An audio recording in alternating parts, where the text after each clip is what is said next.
किसी गांव में दो सौतेले भाई रहा करते थे। दोनों का घर आसपास में ही था। एक का नाम सुखिया तथा दूसरे भाई का नाम दुखिया था। सुखिया हमेशा खुश रहा करता था। उसकी पत्नी का नाम मीना था तथा उसकी एक 3 साल की पुत्री भी थी जिसका नाम नैना था। वहीं दुखिया अपने नाम के मुताबिक ही हमेशा दुखी रहा करता था। इसकी पत्नी का नाम माया था तथा इसका एक छोटा सा पुत्र था जो अभी कुछ महीनों का ही था। दोनों भाई बहुत गरीब थे। वे खेती के सहारे ही अपना गुजर बसर कर रहे थे।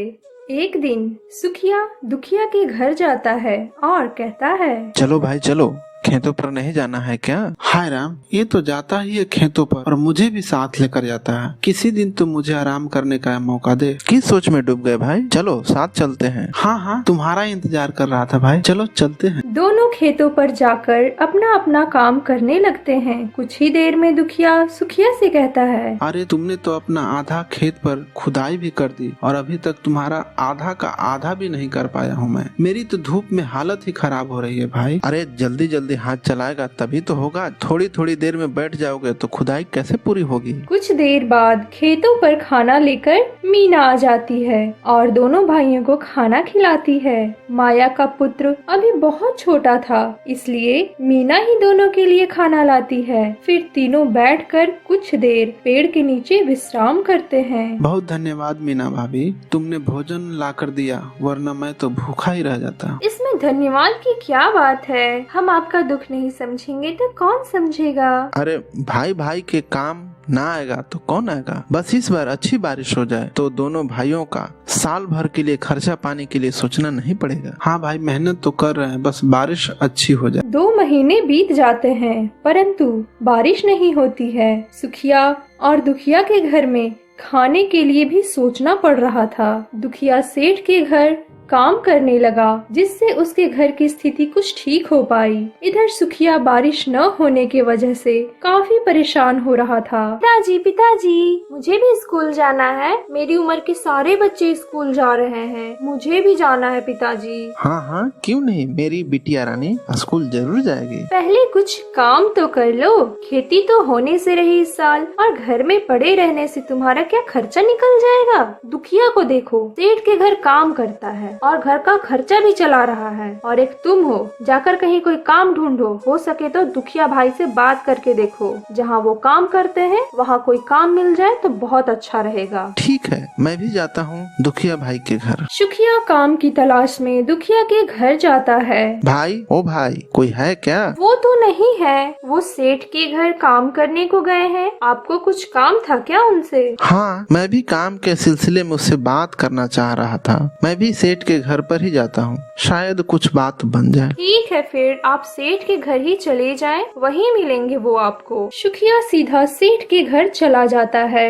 वहाँ देखता है दुखिया बोरी में सामान भरकर गोदाम में रख रहा है और वहाँ बहुत सारे लोग हैं जो कि अपने अपने काम में लगे हुए हैं। भाई, यहाँ तो बहुत सारे लोग काम करते हैं, क्यों न तू मेरे लिए भी सेठ से बात करता? मुझे काम की बहुत जरूरत है। अरे भाई, बात तो कर देता, परंतु सेठ आज शाम तक या फिर कल ही लौटेगा। वो व्यापार के सिलसिले में शहर गया हुआ है। तू शाम तक रुक जा या फिर कल ही आना। नहीं भाई, घर जाकर भी क्या करना है, मैं सेठ जी का इंतजार कर लेता हूँ, फिर दोनों साथ में घर चलेंगे। जैसा तुम्हें ठीक लगे। शाम होने तक सुखिया सेठ का इंतजार करता है परंतु वह नहीं आता है। फिर दुखिया भी अपना काम खत्म कर सुखिया के साथ घर आने को निकल पड़ता है। तभी आधे रास्ते में ही मौसम खराब होने लगता है। बादल चारों तरफ से घिर आते हैं और तेज बारिश होने लगती है। अरे भाई, मौसम तो बहुत खराब है, तेज बारिश भी हो रही है। ऐसे में हम कैसे घर जाएंगे? चारों ओर तो जंगल ही जंगल है, बीच रास्ते में तो हम फंस गए। अरे भाई, वो देखो, एक छोटी सी झोपड़ी नजर आ रही है और वहाँ से धुआं भी आ रहा है। क्यों न बारिश रुकने तक इस झोपड़ी में ही रुका जाए? हाँ, चलो चलकर झोपड़ी में ही रुकते हैं। बारिश रुकते ही हम यहाँ से निकल जाएंगे। दोनों भाई झोपड़ी में आ जाते हैं और देखते हैं वहाँ एक बूढ़ी औरत है जो कि खाना पकाने के लिए चूल्हा जला रही है, परंतु वह काफी बीमार है। माँ जी,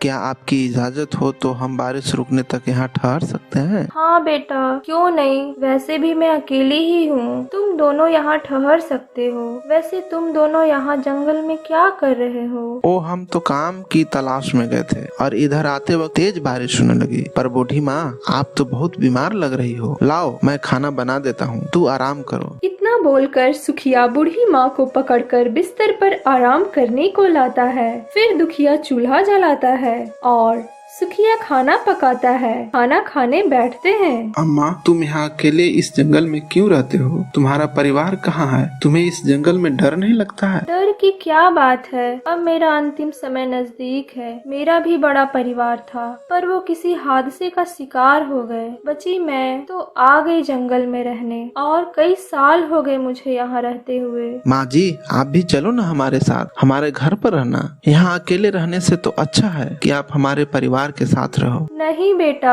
मैंने यहीं कई वर्ष बिताए हैं और अंतिम समय में मैं कहीं और नहीं जाऊंगी। बारिश रुक जाती है। इधर दोनों भाई घर जाने को निकलने लगते हैं। तभी बुढ़िया उन दोनों को बाहर रुकने को कहती है। अरे सुखिया भाई, ये अम्मा ने हमें क्यों रोक रखा है? हमें घर भी जाना होगा, हमारे बीवी बच्चे परेशान होंगे। हाँ आई, ये लो तुम दोनों के लिए। ये क्या अम्मा, ये 2 घड़े हमें क्यों दे रही हो? इस घड़े पर से कपड़ा हटाकर तो देखो। दोनों ने जैसे ही घड़े से कपड़ा हटाया, उसमें बहुत सारा सोना था। ये मैंने कुछ धन बचा कर रखे थे, अब ये मेरे किसी काम के नहीं है। तुम दोनों दिखने में भी मुझे भले लगे, इसलिए तुम ये ले जाओ और हंसी खुशी रहो। दोनों भाइयों के खुशी का ठिकाना न था।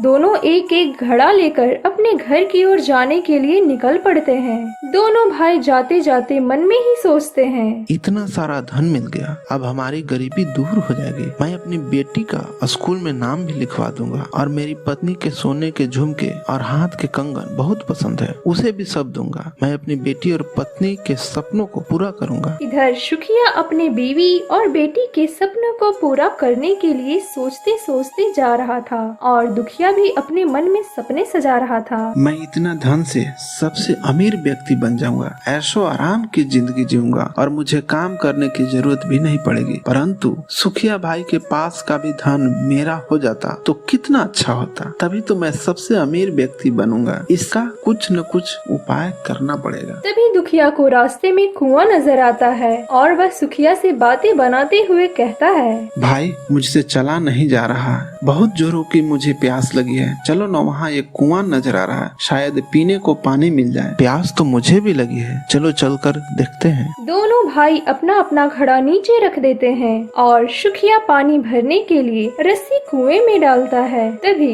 लगता है भाई पानी काफी नीचे है, थोड़ा और झुककर पानी निकालो भाई। सुखिया झुककर पानी निकालता है। तभी पीछे से दुखिया उसे धक्का देकर कुएं में गिरा देता है। बचाओ भाई, मुझे बचाओ, मुझे निकालो भाई, मैं मर जाऊंगा। अरे तुझे बचाने के लिए मैंने तुझे धक्का थोड़ी ना दिया है, जा डूब मर। ये सारा सोना अब केवल मेरा हुआ, तुझे तुम्हारी सही जगह पर मैंने पहुंचा दिया है। अब मैं सबसे अमीर व्यक्ति बनूंगा। यह बोलकर दुखिया दोनों घड़े उठाता है और अपने घर पर ले जाकर छुपा देता है। मीना को जब खबर लगती है कि दुखिया घर आ गया है तो वह उसके घर जाती है। भाई कहाँ रह गए हैं वो? उनका तो कोई अता पता ही नहीं है। आप दोनों तो साथ में ही गए थे ना?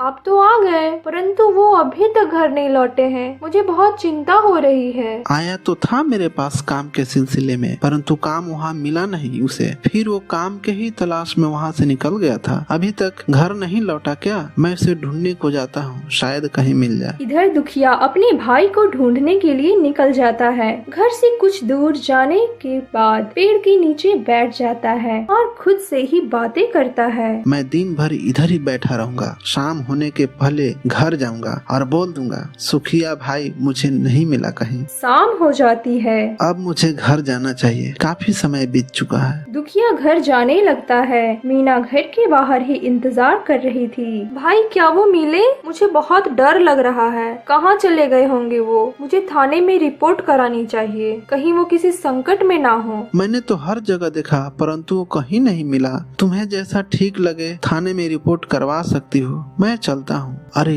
ये तो थाने जाने की बात कर रही है, मुझे पत्नी को सारी बातें बतानी होगी। घड़े को अब तक छुपा कर ही रखा था मैंने। एक काम करता हूँ, सुबह होने के पहले ही अपनी पत्नी, बच्चे और सारा धन लेकर यह गांव छोड़कर चला जाऊंगा। मीना तुरंत थाने में जाकर रिपोर्ट कर देती है और इधर दुखिया अपने घर पर पहुंचकर अपने दोनों घड़ों को बाहर निकालता है और माया को सारी बात बताता है। फिर घड़े के ऊपर का कपड़ा जैसे ही हटाता है, हाय राम, ये तो कंकड़ है कंकड़। तुम तो सोने की बात कर रहे थे और क्या इसी कंकड़ के लिए तुमने अपने भाई को मार डाला? अरे ये कंकड़ कैसे हो गया? इन दोनों घड़ों में तो सोना था, ये कैसे संभव है? तभी वहाँ वो बूढ़ी माँ प्रकट हो जाती है और कहती है, तुम इसी कंकड़ के लायक हो, तुम्हें तुम्हारे कर्मों की सजा जरूर मिलेगी। इतना बोलकर वह बुढ़िया वहाँ से गायब हो जाती है। सुबह दुखिया अपनी पत्नी के साथ गांव छोड़कर जाने वाला था, तभी बूढ़ी अम्मा, सुखिया और पुलिस वाले